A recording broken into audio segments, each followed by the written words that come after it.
मेरे प्यारे दोस्तों, अगर आप लोग इस बार क्लास 10th का परीक्षा देने वाले हैं तो ये वीडियो आप लोगों के लिए बहुत ही यूजफुल साबित होने वाला है, क्योंकि इसमें आज मेरे प्यारे दोस्तों मैं दर्पण के बारे में इतने अच्छे तरीके से सिखाने जा रहा हूँ। जो दर्पण से रिलेटेड किसी भी प्रकार का कोई भी टॉपिक से मेरे प्यारे दोस्तों दर्पण से रिलेटेड क्वेश्चन आएगा तो वो आप लोग आंख बंद करके इन प्रश्नों को सॉल्व कर पा लेंगे मेरे प्यारे दोस्तों। और इसके ऑब्जेक्टिव का तो 100% मैं लिख के देता हूँ। अगर एक भी ऑब्जेक्टिव दर्पण से आएंगे तो इस वीडियो से बाहर नहीं जाएंगे, वो मैं आपको लिख के देता हूँ। चलिए मैं आपको सिखाता हूँ। सबसे पहले मैं आपको समझा दूंगा मेरे प्यारे दोस्तों, जो दर्पण तीन तरह के होते हैं, एक समतल दर्पण, एक गोलीय दर्पण, एक परवलिक दर्पण। जिसमें समतल दर्पण और गोलीय दर्पण यानी गोलीय दर्पण के दो भाग अवतल और उत्तल के, यानी इस समतल दर्पण, अवतल दर्पण, उत्तल दर्पण यानी मुख्य बात करें तो हम इन तीनों पे चर्चा करेंगे और आपको विस्तार में समझाने का प्रयास करेंगे। तो सबसे पहले समतल दर्पण की हम बात करते हैं। आप सभी जानते हैं जो जिस दर्पण की परावर्तक सतह समतल हो उसे दर्पण को हम लोग समतल दर्पण कहते हैं। देखिए यहाँ पे मैं समतल दर्पण को बनाने जा रहा हूँ और समतल दर्पण में कैसे प्रतिबिंब बनते हैं और कहाँ पे वस्तु को रखना चाहिए, कहाँ पे नहीं होगा मेरे प्यारे दोस्तों, कहाँ पे वस्तु रखेंगे, प्रतिबिंब कैसा बनता है, किस तरह का बनेगा और उस प्रतिबिंब आगे बनता है या पीछे बनता है। यदि कोई वस्तु दर्पण की ओर एक्स स्पीड से आता है तो उसका प्रतिबिंब कितने स्पीड से हमें प्रतीत होगा आता हुआ, वो सारे का जिक्र हम लोग इस टॉपिक वीडियो में करेंगे। तो सबसे पहले हम एक समतल दर्पण बनाते हैं। हमने एक मेरे प्यारे दोस्तों, ये कौन सा दर्पण है, एक समतल दर्पण है। ये कौन सा दर्पण है, समतल दर्पण है, ठीक है। जिसमें इस साइड का जो भाग है ये परावर्तक सतह है और ये कलई भाग होता है। ये परावर्तक सतह होता है और ये कलई भाग होता है। तो मेरे प्यारे दोस्तों आप सभी बता सकते हैं जो हम लोग समतल दर्पण पर जो रंगा हुआ भाग होता है, उस जो रंगाई किया जाता है वो किस से किया जाता है। मेरे प्यारे दोस्तों मैं बता दूं, ये जो रंगाई किया जाता है वो AgNO3 से किया जाता है। किससे किया जाता है, AgNO3 से। AgNO3 सिल्वर नाइट्रेट से किया जाता है। किससे किया जाता है, सिल्वर नाइट्रेट से। लेकिन ये हमें नहीं सीखना था, हमें इसमें प्रतिबिंब के बारे में सीखना है, ठीक। चलिए आगे समझते हैं। तो मेरे प्यारे दोस्तों मैंने आप लोगों को इससे पहले भी बताया था, इससे पहले अगर आप लोग चैनल पे जाके देखेंगे तो आपको सारा चीज बताया गया है। इसमें दर्पण का जो मध्य बिंदु होता है उसे हम लोग ध्रुव कहते हैं। तो ये जो है ये ध्रुव हो जाएंगे दर्पण का। तो यहाँ से ये रेखा क्या हो जाएगा, तो प्रधान अक्ष या मुख्य अक्ष हो जाएगा, प्रिंसिपल एक्सिस। इस तरह से ये रेखा ऐसे गुजर जाएगा मेरे प्यारे दोस्तों। यहाँ से थोड़ा मेरा टेढ़ा मेरा हो सकता है, ठीक है ना। आप लोग इसको एग्जैक्टली सही बनाइएगा। तो मेरे प्यारे दोस्तों अगर समतल दर्पण में हम लोग वस्तु को कहीं पे भी रखेंगे, कहीं पर भी रखेंगे, तो चलिए यहाँ पे रखते हैं। हमने वस्तु को कहाँ रखा मेरे प्यारे दोस्तों, तो यहाँ पे रखा।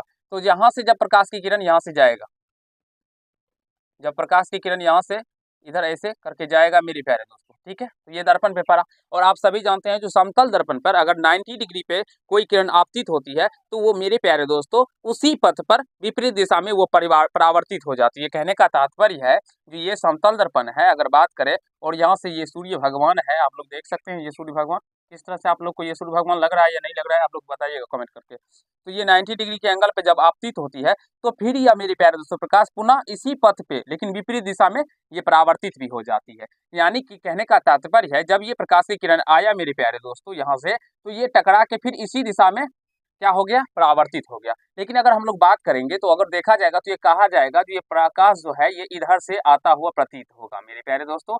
प्रकाश क्या होगा, इधर से आता हुआ प्रतीत होगा, हमें लगेगा जब हम देखेंगे ना तो ये प्रकाश लगेगा जो इधर से आ रहा है, ना ही लगेगा जो ये परावर्तित हुआ है। फिर हम लोग क्या करेंगे, कभी कभी भी हम लोग प्रतिबिंब बनाते हैं तो प्रतिबिंब बनाने के लिए हमें दो किरणों की आवश्यकता होती है। याद रखिएगा, कभी एग्जाम में पूछ भी दिया जाएगा जो प्रतिबिंब बनाने के लिए हमें कितने किरणों की आवश्यकता होती है, तो दो। तो एक तो हमने सीधा गुजारा, एक हम लोग क्या करेंगे तो ये ध्रुव से गुजारेंगे, ठीक है।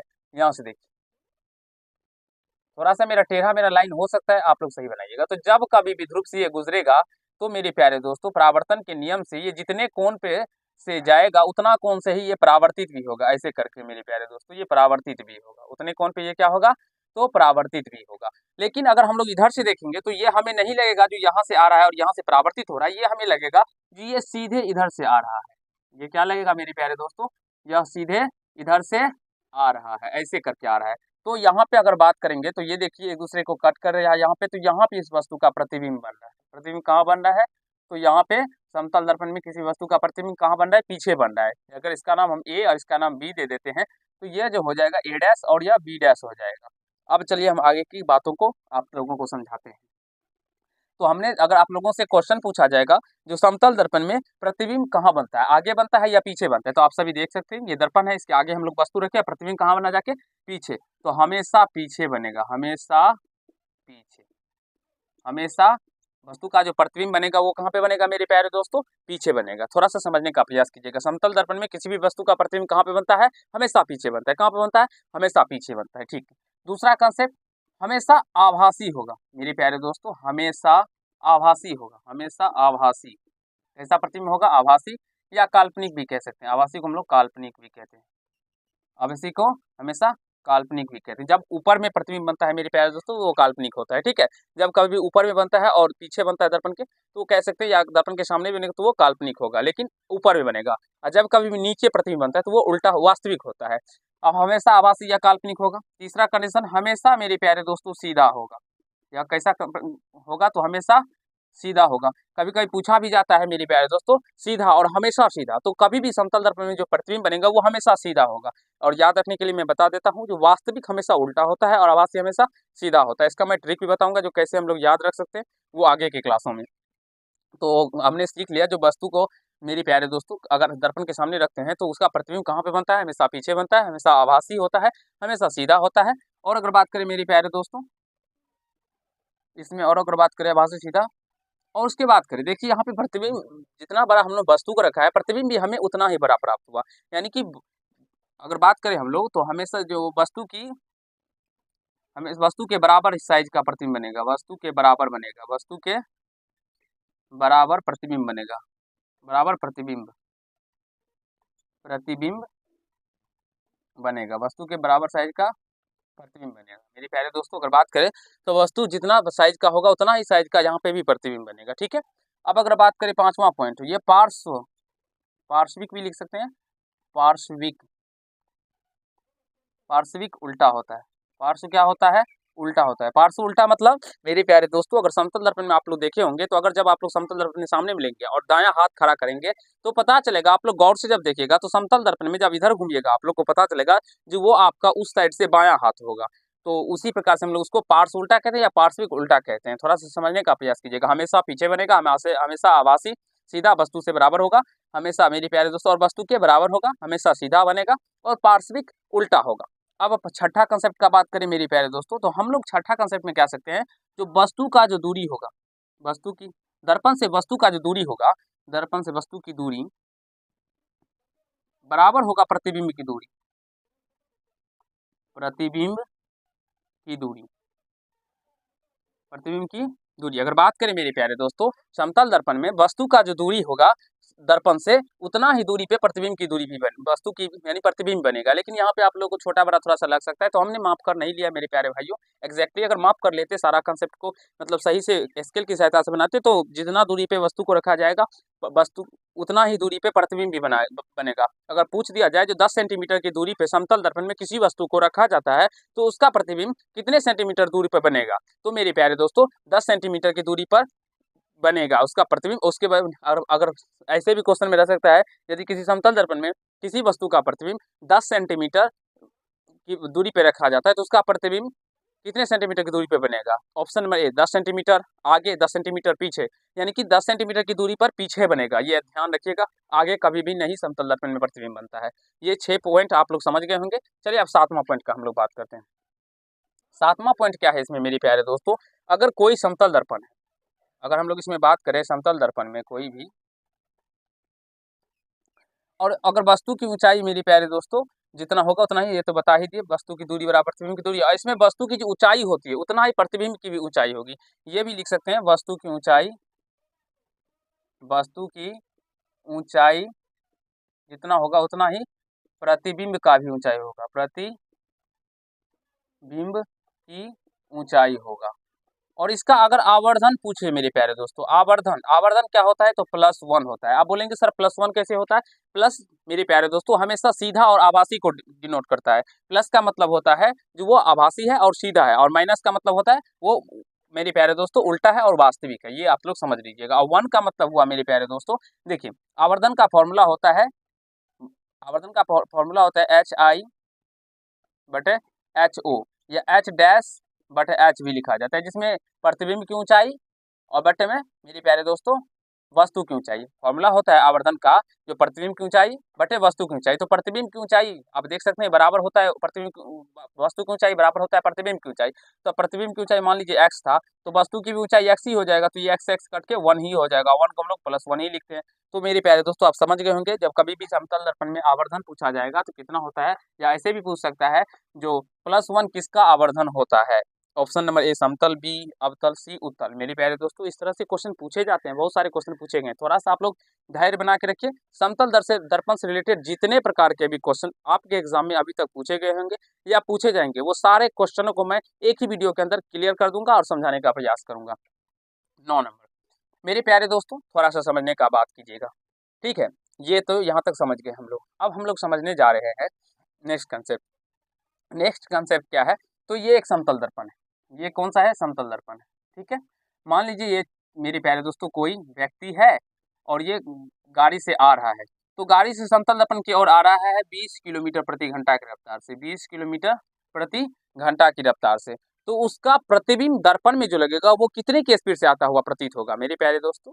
अगर वो 20 किलोमीटर प्रति घंटा की रफ्तार से दर्पण की ओर आ रहा है तो उसका प्रतिबिंब दोगुना हो जाएगा, यानी कि 40 किलोमीटर प्रति घंटा की रफ्तार से आता हुआ प्रतीत होगा, मुझे उसको लगेगा। तो यहाँ पे लिख सकते हैं यदि कोई वस्तु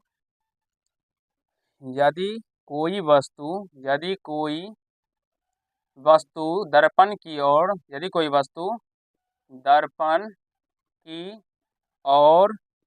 दर्पण की ओर x किलोमीटर प्रति घंटा की गति से आती है तो उसका प्रतिबिंब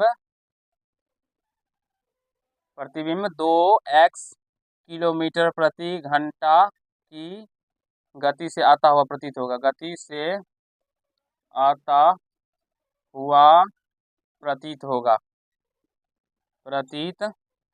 होगा। मेरे प्यारे दोस्तों जो मैं आपको समझा रहा हूँ और सिखाना चाह रहा हूँ ये बहुत ही इंपॉर्टेंट है आपके एग्जाम के सिलेबस के अकॉर्डिंग। मेरे प्यारे दोस्तों यदि कोई वस्तु दर्पण की ओर x किलोमीटर प्रति घंटा की गति से आती है तो उसका प्रतिबिंब 2x किलोमीटर प्रति घंटा की गति से आता हुआ प्रतीत होगा। आशा है आप सभी को जितने अभी कंसेप्ट मेरे प्यारे दोस्तों मैंने सिखाया है वो समझ में आ गया होगा और कहीं से कोई दिक्कत नहीं हुआ होगा। अब 9वां पॉइंट तो आप समझ गए होंगे। अब चलिए 10वां पॉइंट हम आप सभी को यहाँ पे समझाते हैं। 10वां पॉइंट अगर आप लोगों से पूछ दिया जाता है जो समतल दर्पण में फोकस कहाँ पे होता है, तो मेरे प्यारे दोस्तों आप सभी फंस जाएंगे। तो समतल दर्पण में फोकस अनंत पे होता है, ये आप बता नहीं सकते हैं जो ये कहाँ पे होगा। 11वां अनंत ये फोकस हो गया। फिर वक्रता केंद्र भी पूछे आप लोगों से, वक्रता केंद्र भी कहाँ पे होता है, या वक्रता त्रिज्या, मेरे प्यारे दोस्तों ये सारे अनंत होता है। फोकस में अनंत और वक्रता केंद्र भी अनंत। नेक्स्ट क्वेश्चन पूछते हैं मेरे प्यारे दोस्तों, यदि दो समतल दर्पण है, ये समतल दर्पण है, ये समतल दर्पण, इसको रंगिएगा जब तक नहीं तब तक ये समतल दर्पण नहीं होगा, ठीक है ना। ये समतल दर्पण है और ये मान लीजिए इसके बीच में छोटी है, क्या है, एक छोटिया है, ठीक है। और ये एक छोटू से पूछ रहा है जो बताओ मेरा कितना प्रतिबिंब बनेगा। मेरे प्यारे भाइयों जब कभी भी दो समतल दर्पण समांतर हो, पैरेलल लाइन हो, तब उसके बीच में कोई व्यक्ति खड़ा हो जाता है तो उसके बीच में वो पूछा जाएगा कितना प्रतिबिंब बनेगा, तो मेरे प्यारे दोस्तों अनंत बनेंगे। तब उस कंडीशन में कितना प्रतिबिंब बनेगा, तो अनंत प्रतिबिंब बनेंगे। आप लोग लिखना चाहते हैं तो लिख सकते हैं, जब कभी दो समतल दर्पण में किसी वस्तु को रखा जाता है तो उसके अनंत प्रतिबिंब बनते हैं। एक क्वेश्चन ये हो गया। दूसरा क्वेश्चन इसमें और होता है, जब दो समतल दर्पण मेरे प्यारे दोस्तों 45 डिग्री के एंगल पर झुके हो। अगर कहने का तात्पर्य है मेरे प्यारे दोस्तों, जैसे भी दो समतल दर्पण अगर थीटा डिग्री एंगल पर झुके हो तब उसका निकालने का फॉर्मूला होता है, लेकिन वो आपको नहीं पूछा जाएगा, इसलिए मैं वो छोड़ देता हूँ। बस फिर से एक बार समझा देता हूँ जो क्या क्या इसमें कंसेप्ट आप लोगों के पूछे जाएंगे और पूछे जाते हैं। देखिए सबसे पहले तो आप लोगों को पूछा जाएगा, यदि वस्तु मेरे प्यारे दोस्तों दर्पण के सामने रखा जाता है तो उसका प्रतिबिंब कहाँ बनेगा, हमेशा पीछे बनता है, दर्पण के पीछे बनता है। हमेशा आभासी यानी काल्पनिक बनता है, आभासी या काल्पनिक होता है। हमेशा वस्तु के यानी कि वो प्रतिबिंब जो बनेगा वो सीधा होगा और वो वस्तु के बराबर प्रतिबिंब बनेगा मेरे प्यारे दोस्तों। जितना साइज का वस्तु का होगा उतना ही पार्श्विक उल्टा होता है, पार्श्व उल्टा होता है, वो भी समझा दीजिए। वस्तु का जो दूरी होगा दर्पण से उतना ही दूरी पे प्रतिबिंब की भी दूरी होगी, ये समझ लीजिए। वस्तु की ऊंचाई बराबर प्रतिबिंब की ऊंचाई होता है, इसका आवर्धन +1 होता है। यदि कोई वस्तु दर्पण की ओर x किलोमीटर प्रति घंटे की गति से आता हुआ प्रतीत होगा तो मेरे प्यारे दोस्तों उसका प्रतिबिंब 2x की स्पीड से आता किलोमीटर प्रति घंटा की रफ्तार से आता हुआ प्रतीत होगा। इसका फोकस नन पे होता है, वक्रता केंद्र नन पे होता है। मुझे लग रहा है जो आई होप ये जो आपको समझाया गया है मेरे प्यारे दोस्तों, ये आप लोग अच्छे तरीके से समझ गए होंगे और यहाँ तक समझने में कहीं से कोई दिक्कत नहीं हुआ होगा। और ये समतल दर्पण से रिलेटेड जितने प्रकार के क्वेश्चन आपके एग्जाम में पूछे जाते होंगे वो सारे मैंने आपको सिखा दिया। और पूछा अगर कोई पूछ भी दे मेरे प्यारे भाइयों, आप लोगों से कोई बच्चा छोटा सा पूछ दे जो सर समतल यानी कि कोई भी पूछ रहे आपसे जो समतल दर्पण में प्रतिबिंब कैसे बनता है, कहाँ पे बनता है, तो आप लोग ऐसे डायग्राम बना के समझा सकते हैं, उनको सिखा भी सकते हैं और अच्छे तरीके से समझ भी सकते हैं। तो चलिए आज के पाठ में हम लोग इतना ही करते हैं। नेक्स्ट कंसेप्ट में हम लोग अवतल दर्पण और उत्तल दर्पण के भी बारे में पढ़ेंगे और आपको मैं अच्छे तरीके से समझाने सिखाने का प्रयास करूंगा। अगर आप लोग को ये पाठ अच्छा लगा होगा, कुछ जानकारियां मिली होगी, तो वीडियो को लाइक कर दीजिएगा। कैसा लगा ये कमेंट कीजिएगा और चैनल पर नए होंगे चैनल को सब्सक्राइब करके बेल आइकन को प्रेस कर लीजिएगा, जिससे मेरे हर एक वीडियो का नोटिफिकेशन आप तक पहुंचता रहे। और अगर आप लोग अपने गुरुजी के साथ साइंस पढ़िएगा मेरे प्यारे दोस्तों, तो विश्वास मानिए एक भी प्रश्न आपके गुरुजी साइंस हो या मैथ हो, किसी भी सब्जेक्ट में जो आपको गुरुजी पढ़ाएंगे वो छूटने नहीं देंगे। चलिए आज के पाठ में इतना ही। धन्यवाद।